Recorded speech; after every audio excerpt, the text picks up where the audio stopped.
The Oval, Season 4. We're pleasure to bring you hot topics in politics, pop culture, and trending media. Oneonta's finest voices, spreading knowledge, inspiration, and awareness to the campus at large. With a splash of campus entertainment and entertainment news. Where could you go wrong? This is The Oval.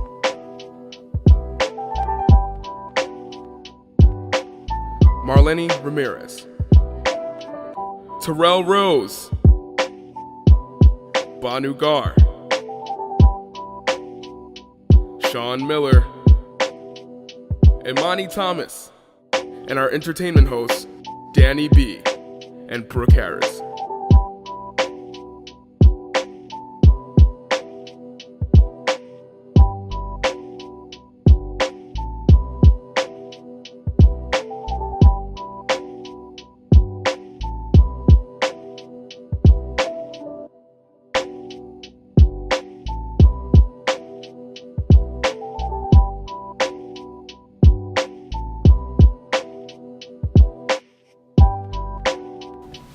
Good evening and welcome to a brand new episode of The Oval. Tonight we have some interesting hot topics, those of which include the Migrant Caravan approaching the U.S. and Mexico border and the first LGBT kiss at the Macys Thanksgiving Day Parade. We will also be interviewing Kevin Sutton, the coordinator for the Making Sense program here at SUNY Oneonta.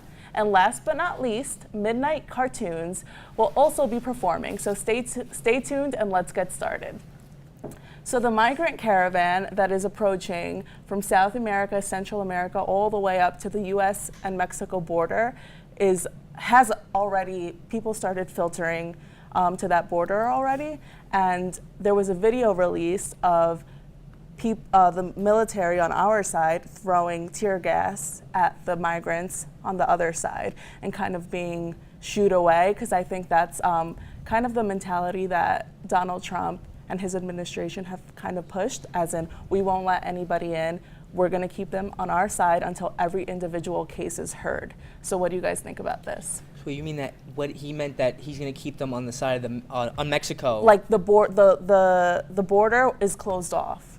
Well, it was closed off. It was reopened, but to them it's closed off. Nobody can pass until each individual case is heard, and their reasoning for seeking asylum is valid, and then throughout that process, people will be let in slowly, gradually, but obviously not everyone the doors aren't being opened to everyone at once. But the tear gas, the video. I think those practices are very unjust and violent, but also in terms of besides the tear gas, I feel like that is a humanitarian violation. But in terms of that, if they're just trying to protect the country, if people are trying to enter legally, they're just doing their job. I feel like if some people do try to seek asylum in the U.S. for wrong reasons, but of course numerous people, they do for the right reasons, and they should be allowed to come and be U.S. citizens. They'll be beautiful, productive citizens. But there's nothing wrong with protecting the borders if people are trying to cross illegally, I feel. Which I get, but tear gas.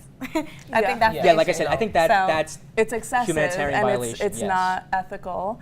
I think there's ways to kind of maintain that law and that mindset of we're protecting our borders, we're protecting our country without but then also hurting people. It's also those people are still on that side of the border. It's not like they've crossed and are being tear gassed on our side. And it's like, how did they get the justification to do something like that? You know, So they did this when they were still on the other side. Yes. They're still Yes. And what was the reasoning for that? And well, it's to that's kind of what tell them to deter go them, away. scare them. You know, but they haven't crossed. They haven't done anything yet to actually get into the United States, but all of that's, affecting them. And then that's not just affecting anybody in the caravan. Exactly. It's there also are thousands. That could cause maybe cancer for young children. There are thousands and thousands and thousands of people in this migrant caravan. There are people seeking asylum from their countries that there's either political corruptness that they're trying to escape, religious persecution, whatever it may be. But seeking asylum is legal in the United States, and it's kind of being treated as if it's something so unrealistic. You know what I mean? Like, this country is founded on people, on immigrants coming from different countries for whatever reason it may be. And I feel like this particular case is very disheartening to see. It's against our grain and against, I think, our values as American people. We're supposed to I guess, almost be held up to a higher standard, and we're supposed to have open arms for people from all over. I mean, even if they're supposed to go through it legally, which I agree with, and I understand. Absolutely, yeah. But it's just inhumane.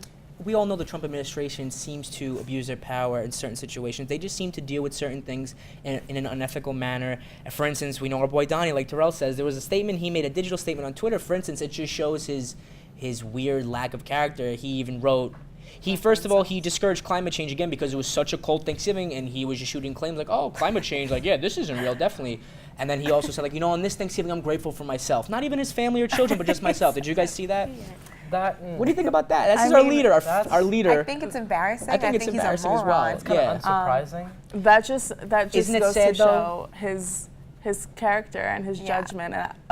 In terms of the Migrant Caravan, I understand that these people have to enter the country legally, but they are people. Right. So we treat them as such, and that's it. We have to take another quick break, but don't go anywhere.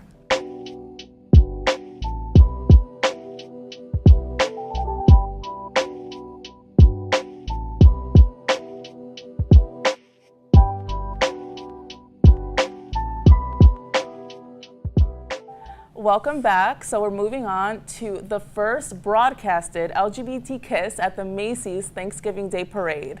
So this Thanksgiving Day Parade broke history on two aspects. It was the coldest because it was freezing during Thanksgiving. Ridiculous. And this kiss. So this kiss got a lot of mixed reviews, and I don't know if you guys saw, but there were tweets or people saying, I can't believe that they would have two women kissing and have it broadcasted on national television when children are watching. And obviously the other side said, this is amazing, this is a breakthrough, we should see this should be normalized on TV because it's not a weird thing, it's not anything out of the norm, and we should start, projecting that onto. Same-sex marriage has been legal in the U.S. for 3 years, and if let's say, but men and women have kissed on these huge broadcasts. Nobody would have. It's like nobody. So, would but know. what's the problem? Yeah. It wasn't like they were having sex on camera. They just had a kiss. It was, and like, let's say they're married, or even if they're not. But it's like, marriage is universally legal. What's wrong with that? It's love. It's a very normalized thing that we see with heterosexual couples. It's like a man and woman. They kiss on TV, in TV shows, on commercials, in all kinds of things, and broadcasted shows media, like this parade. I'm sure there's been numerous occasions, and New Year's Day. That gets broadcasted. There are a lot of people kissing in that, and they get all of that, as the first couple of minutes kind of go through with that. What's wrong with that? Where's the, backlash for all of those that happen? Yeah. You said gay marriage has been legal for 3 years, but homosexuality has been a thing literally since the dawn of man. So why? Oh, no, of course. Why are you in raising 2018, your it child? shouldn't be a problem. Exactly, that's Heteronormativity. And so why are you so upset that shoved your down people's parents? I mean, throats. your children are going to see this. It's 2018. Times are only going to progress. I'm hoping, at least. There's no reason that your children should be sheltered from that. Just because you're raised with tunnel vision doesn't mean that your kids should be. Broaden their horizons and spread their wings. Don't be so ignorant. It's love is love is love is love. Like, what's the issue? Yeah, I don't. There's always going to be like the conservative people, whoever there's always going to be an opposition to everything. We've known that. And you said times are progressing, hopefully, but then look at where we've gone in the last 2 years. So it's like, it's weird. You know what I mean? It's sad. But I think it shouldn't be a problem. I mean, like Macys, it was a bold step, and they shouldn't be in, like, they're not in the wrong. Like, what's the problem? What's the big deal? Yeah, a lot of people are stepping up and kind of saying, like, this is not an issue. Again, heteronormativity is constantly pushed down. It's shoved down people's throats in media. And then people that are opposed to homosexuality are so quick to say, your agenda is being shoved down my throat. Isn't that pushing and hate? it's so it's not controversial, it's so contradicting. And I just find it very offensive that people would even say, don't do that. Don't put that on TV. We don't want to see that. We don't want our kids to see it. It's hurtful. Our kids are going to go corrupt because of this. Yeah. The kids probably wouldn't, if the kids saw it, if neutral, benign children, adolescents, they make less drama than their parents. The parents, the fact that kids are going to see their parents reacting to this in a negative way, this will then change the kids' point of view. That's how toxic ideologies get passed down, Instead because of the it's the parent saying this is wrong, and then young kids are saying, okay, my mom, my dad said it's wrong, so it's wrong. It's literal biological science. Nobody's born hating people. You're taught that. You're taught to be racist. You're taught to be homophobic. You're taught to be sexist. That's not something in your genes. This is something in your blood. You're only going to learn from your parents or people who are directing. Definitely. I think we have to break out of this kind of mentality that it's not us, because there's a lot of open-minded people, but while we're sitting at this table and we're all agreeing, there are so many people that are very conservative and they view this as a wrong thing. And I think that it starts within those families. Those families have to realize it's not all that different. But we will have to take another break and we will be right back.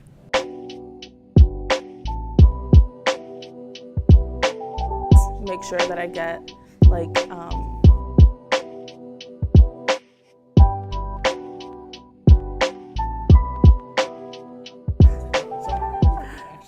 welcome back. So we're here with Kevin Sutton, the coordinator of the Making Sense program here at SUNY Oneonta. So first and foremost, thank you so much for joining us. Thank you for having me. You're very welcome.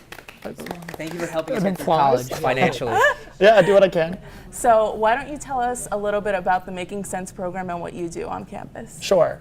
So the Making Sense program has evolved pretty rapidly.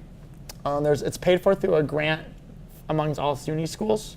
It was a 4-year grant starting in June 2016. So I graduated May 14th, 2016, and I started working here June 1st, 2016. So I had 2 weeks of summer. There you go. And it initially started out as a more programming type job. I would analyze student loan borrowing data and look at, okay, what are demographic factors in common with students that are borrowing a lot of money? How can we intervene earlier to help them reduce their debt by the time they graduate? Over the course of my first year on the job, I got my certification in personal financial management. So that covered areas like budgeting and credit scores. And when I was a student here, I worked kind of for financial aid and student accounts. I would answer those student loan questions.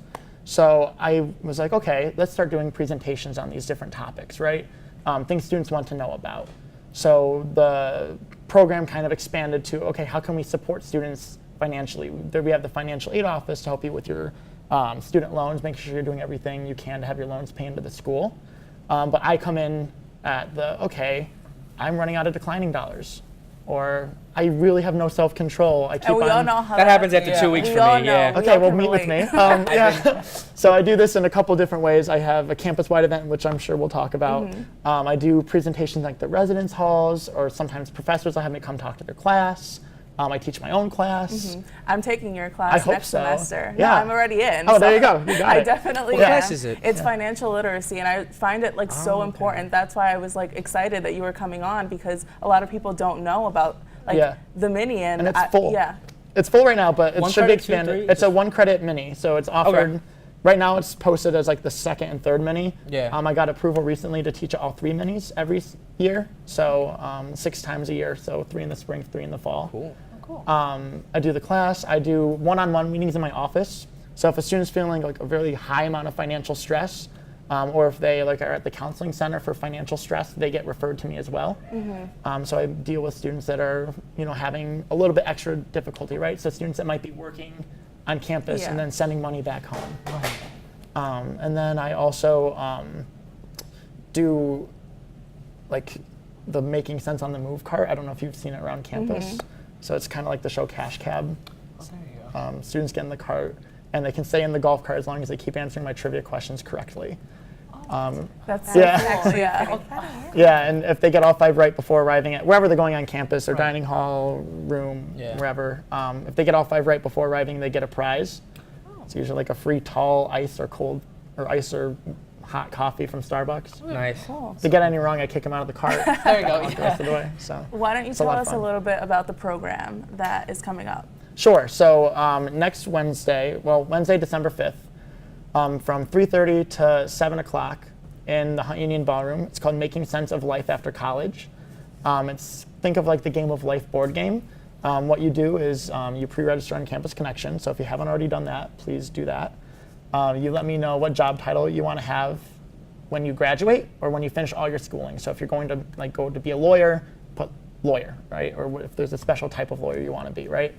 You let me know where you want to live. So I give you fake money. You go to different tables like taxes, not fun.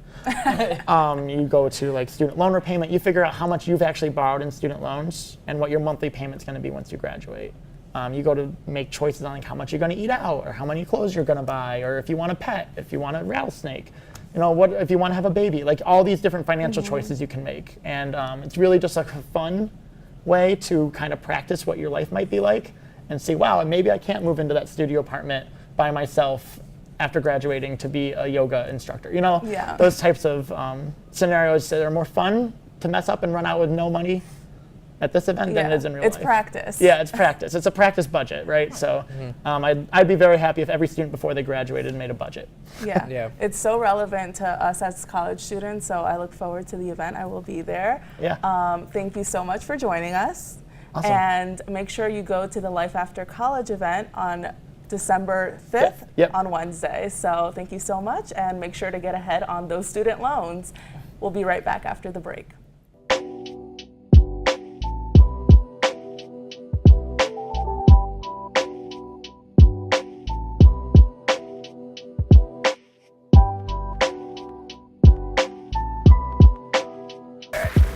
Welcome back. Brooke is bringing us our weekly dose of that Monday Tea special, so let's hear it. Hey guys. Hey. Hi. So my favorite crazy person, Tekashi 6ix9ine, recently got arrested for racketeering and gun possession and drug use. And sadly, his trial date is set until September 4th, 2019, which is a little Is that sad though? because it's kind of far. Yeah, numerous other That's the only RICO reason why I'm saying predicates. sad. But what do you guys think about this? So he's being charged for all this, but not the other things he's No, being he charged he was was on off on probation that. already. For the use What do of you a mean he was child. off on that? What do you? No, use of a child in sexual performance. The judge gave him 4 years of probation, and he didn't have to register as a sex offender, so he didn't get off. 4 years of probation. Which is not unfair. Which isn't fair. I feel like he should do the time, but it's just like. Okay, I just feel bad for his daughter. But the thing is, like, you has know a people. daughter? He has a daughter, and she's so a 3-year-old cute. daughter. She's so cute. She had a birthday. I But it's You know like, that? you know the feds are watching you. And he had an interview with 105.1. Oh, and he said forgot. that the The feds are FBI. watching him. So you would think that you would, like, get yourself together. You're a rapper now. You're making money. Like, calm it down. But no, you're still out doing this nonsense. Like, for what? It's like, it needs Kind to of scares stop. me. He was when he went to court, his attorney Lance Lazaro offered the court and the judge, like, listen, my client has $1.7 million in cash in my account, and listen, we will offer all that up and also to put him on house arrest if you let him out on bail. They denied. His most recent hearing with the district attorney's office was today actually, and the bail that his attorney really recommended was $750K as well as house arrest, and they denied it. And his other co-defendants were also in court today as well, and apparently his ex-manager Shadi supposedly robbed him of $2.2 million off of promoting fees and shows. Like, he just withheld the money from him. And didn't he plead not guilty? He pleaded not guilty, so he will be in jail. And if convicted for these racketeering, the conspiracy to commit armed robbery with a weapon, all these other RICO predicates, if he's convicted, it faces a minimum of 32 years in prison. That's wild. It's a lot, Your but at career's the over, same like, time, I'm honestly. like, he was on probation, And if he is guilty of what they're accusing him of, it's like what grinds my gears the most is when somebody who has a big come up like he did, Exactly. who came from nothing, who had a huge come up, people would kill to be in his position, Yeah. and then still kind of continue But to do maybe that side hustle. maybe he was only on the come up because of who he associated with and his persona, the marketing. Right. I know, because he has 15.4 million Instagram followers right now, and his Dummy Boy debut album, it leaked already. I have it. It was supposed to be released on Friday, this There it past is. Friday, November 23rd. That's it. It was supposed to be released, and Universal Music Group, his label, postponed it. And now that it's leaked, basically all his financial leverage is gone. I feel. Do you guys think his rap career is over, or he has a chance? Do you No, think, I don't think it's over. You think the label might release because it? what you just said, remember he had a big comment, you know who this reminds me of? Bobby Schmurder. But he's coming out. And, He is coming And out. you put Bobby he's Schmurder on a trying- song. Exactly. Stupid. It debuted Exactly. at 25 on the Hot 100. He is coming out, but the way it's like playing out, they both had a big come up. And Yes, as you can see, he's but in jail. I think But Bobby Schmurder's going to get out of jail Yeah. By and, release, 2020. release great can't wait for music, Bobby. and that's it. You're right, but even there was another thing with his label. He was gonna shoot a video with Kanye West and Nicki Minaj off this song on this album, Mama, and it was gonna be in Los Angeles. And the record label already spent $480,000. I don't know if you heard about his most recent shooting in LA. Yes, with I Gunfire. did. Nicki wasn't there, but Kanye was Kanye, there, and it was a right. hit. The label ceased production on the video after that incident. It cost the label $480,000, and now this. So, like, do you think the label might just drop him because he spent most recently $97,000 on LA security? I feel like he's a risk, He didn't pay honestly. it. But bad publicity is, there's no such thing as bad publicity. Right. So I all guess this you're right. attention he's getting, he's going to get out Right. of jail. What if and he's in people jail are for still- I feel like 32 he's years, a though? risk, but they love it. He'll make They music love in it. there. I don't know. Yeah, I mean, listen, Lil Wayne made music in jail, didn't he? But Yeah, I Am Not a Human Being came out, the first one, but he was only in jail for 10 months in 2009 or 10. Yeah, you gotta think about the timing. But he's facing more charges though, so it's yeah, minimum conviction but 32 you know what? years. There's also, I mean, if we ignore the 32-year part, there are people who are really upset that or upset at people who are happy with him going to jail. So people who are like, oh, I've seen a bunch of tweets like, oh, if you're excited about him going to jail, you're lame, stuff like that. There are always going to be people like that. And so I'm not excited about him going to jail. Yeah. I'm just saying he gets what he deserves if he's guilty. That's true. He's not guilty. You know, he's not convicted yet, so he's innocent until proven guilty. Yeah, right. I just feel bad I'm for not his excited 3-year-old about daughter. it, but yeah, it's just sad that that's what's happening to him. But let's move on to a positive note. So recently, I heard over the weekend that there's going to be a live action Lion King movie, and I'm very excited. Our childhood is coming. Oh, yes. Yeah, it's we need coming to out update. in That's July gonna be 2019. It's going to be with Donald Glover, Beyonce, Seth Rogen, many other people, and I'm very excited to see it. So what are your thoughts on this? That trailer was amazing. It was so superior cool. quality. It was That so beautiful cool. little cub. It was like so HD. And I've seen on Facebook there was like a video how they had it from like 1994, the cartoon version into like the live action version of 2019. It's so cool how it's like literally everything's the same. It's just different because it's live action. I feel like it's really cool. What are you guys thinking? I'm excited to see it. I think it's a nice adaptation to bring something that's now maybe almost 3 decades old, and Right. to kind of revitalize it with a new look and everything. It's funky. It's And this cool. generation kids get to see it. Yeah, Because that's we don't know what- about the Lion that was King. another thing that I feel like a lot of this is they're reaching out to so many different audiences because True. there's the older generation who loves the Lion King, but then there's younger kids who get to enjoy it Maybe as for well. the first time. I feel like it's gonna be like how Incredibles came out, Yeah. and it's gonna be all And the then- old people. Yeah. Wait, okay, I have there. a question. Do you consider like the Lion King and the live action remake version, whatever you want to call it, do you consider it a kids movie? I think Because- PG. It's definitely like No, because like kids movie, like that specific title, because when The Incredibles came out, a lot of people were like, it's a kids movie, and the director said this is not a kids movie.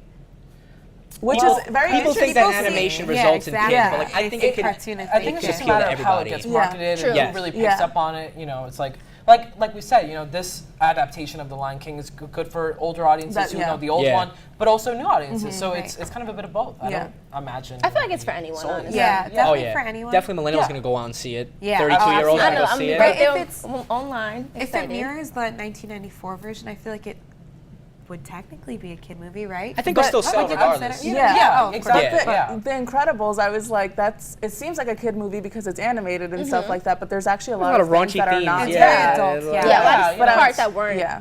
kid per se. But. Yeah, I'm very excited about The Lion King, so we're all wait to going to go see see it. it. Yes, so thank you so much, Brooke, for Thank you, spilling guys. that tea as always. Yes.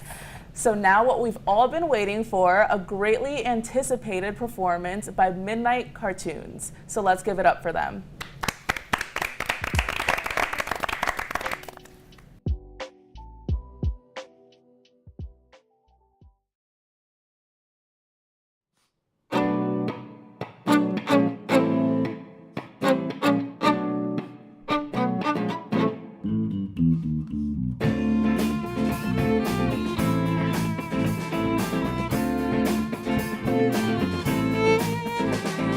Back of my mind, I am trying to find some security.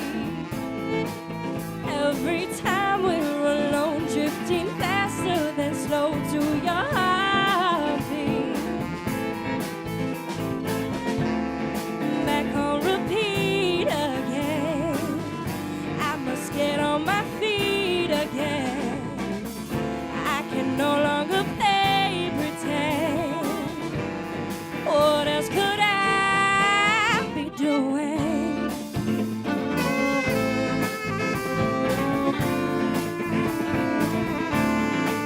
When you look deep inside, do you see all my pride? I'm not trying to hide, but you push me aside. That could be just alright. 'Cause I do this, 'cause I do this, 'cause I do this for me.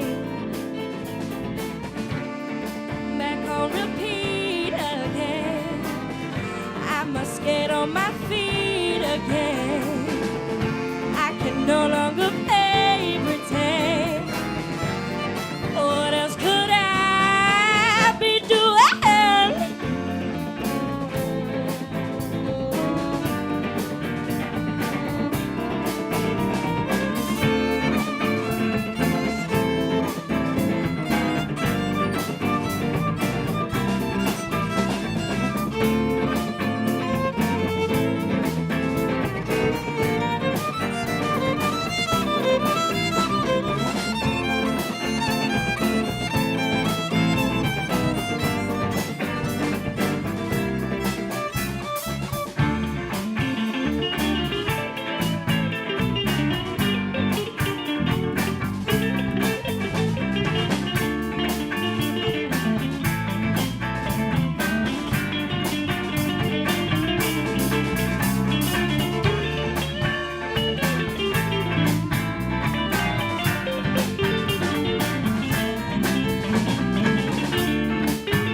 get on my feet again. I can no longer play pretend. What else could I be doing? Yeah. Now you can ruin, you put me through it.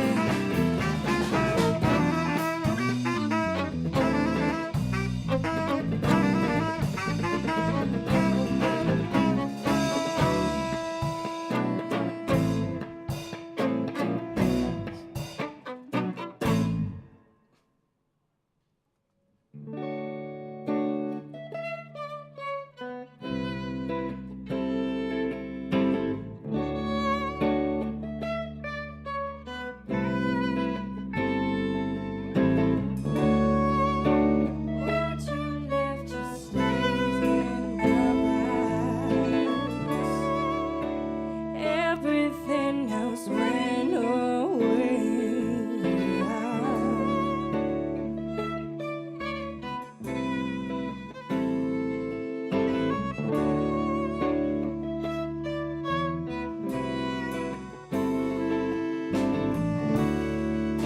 Woke me with the morning sun. The curtains you had left undone.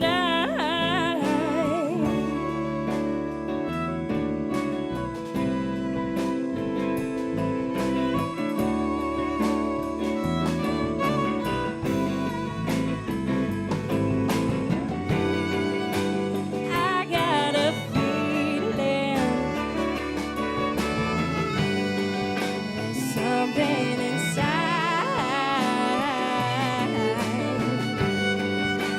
I got a feeling it's something that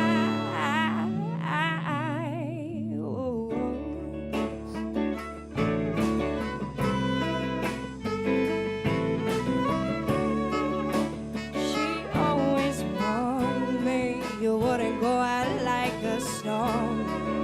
Just not the way that you were born.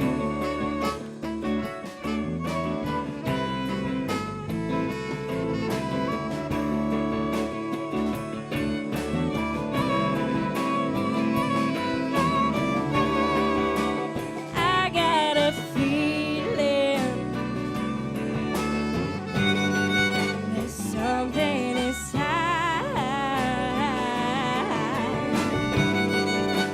I got a feeling it's something that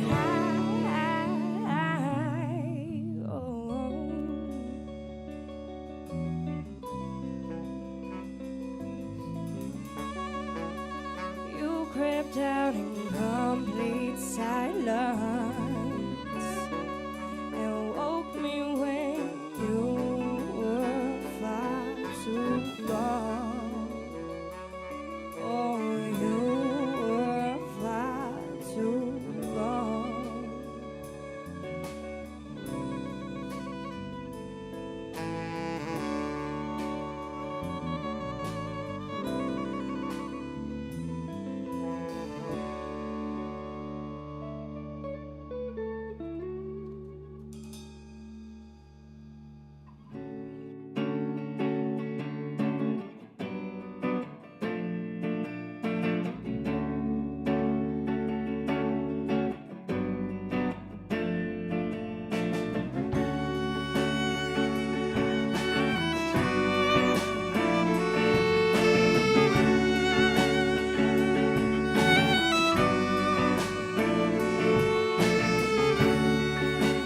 We don't have to fight anymore.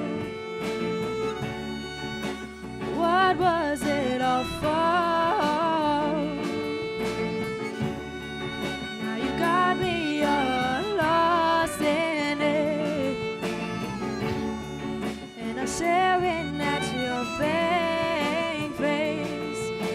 We don't have to fight it anymore.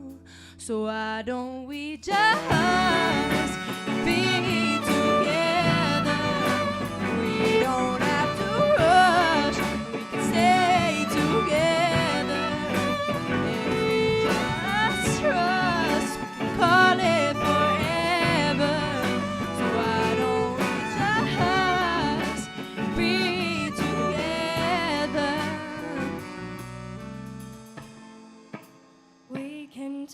this long. Would ever have to know we can keep our distance. No one has to push it, push it, push it.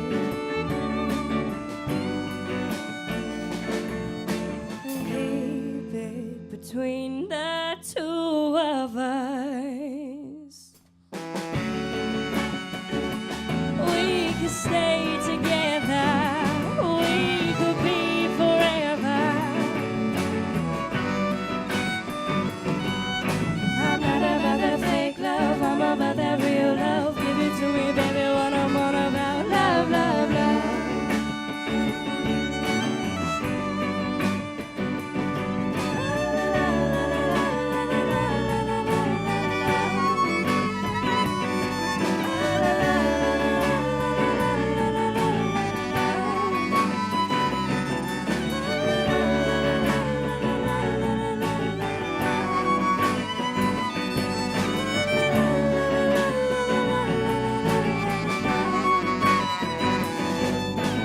Would you keep a secret lover?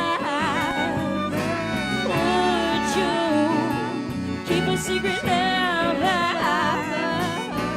Would you keep us secret lovers? Would you keep us secret lovers?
That is all the time we have tonight. A big thank you to Midnight Cartoons for that great performance, Kevin Sutton for coming on the show tonight, and to you all for watching. Make sure to follow us on Instagram at TheOvalTV and The Wire at WireTV73. Good night, and we will see you next week.